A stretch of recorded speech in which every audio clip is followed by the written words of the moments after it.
Hi, thanks for joining us. We are coming to you live from the 2025 Navy Summit from Potomac Officers Club. My name is Charles Lyons-Burt. I am Senior Content Specialist at Executive Mosaic, and I'm lucky to be joined here today by Vice Admiral Karl Thomas.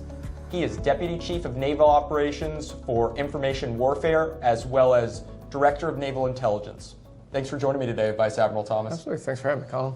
Just a few questions for you. Sure. You just gave a really insightful and helpful keynote address here at the summit. We were just wondering, what are some of the highlights from that keynote, if you could share that for our audience? Certainly. My attempt was to try to tee up the summit by talking about battle space, talking about the expanse of the battle space. It's a global fight, and the amount of sensing that is happening around the world with the exquisite sensors we have from the seabed to space.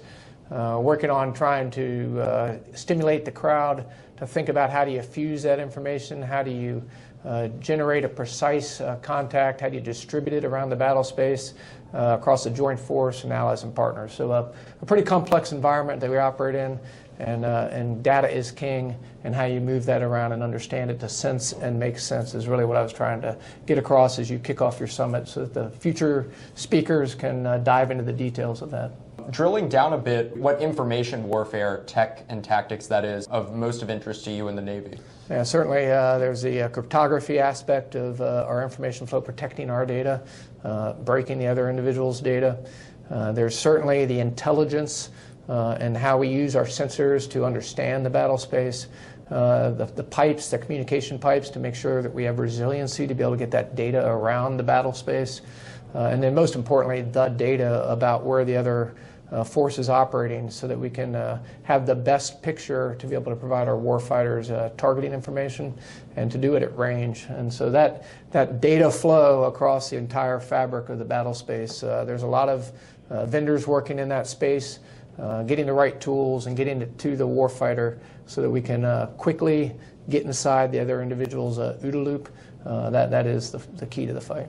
Absolutely. So how are emerging technologies affecting the defense intelligence landscape right now? Yeah, certainly, I think you can, AI is exploding out there. You can't, every company is working in the AI space. Clearly, that data and the right data is the most important thing. You can throw a lot of data into a model, but in the world that we live in, there's no room for mistakes, and the data has to be curated and pure. And where we pull that data from, extremely important. So a lot of folks working in that space, and it's a little hard sometimes to pick through which are the right tools.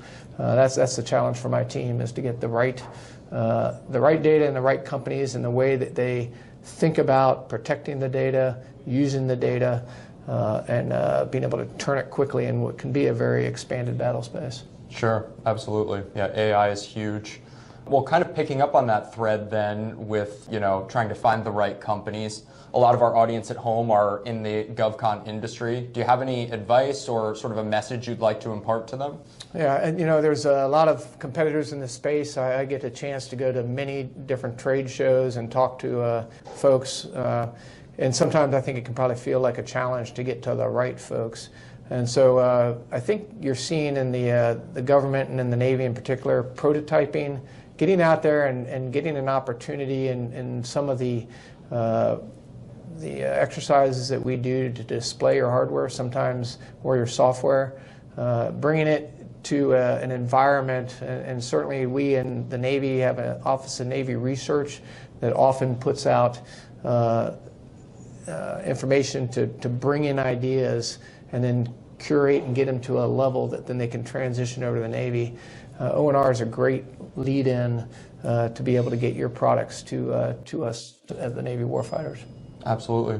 Well, thank you so much for your time today. Yeah, Colin, thank you.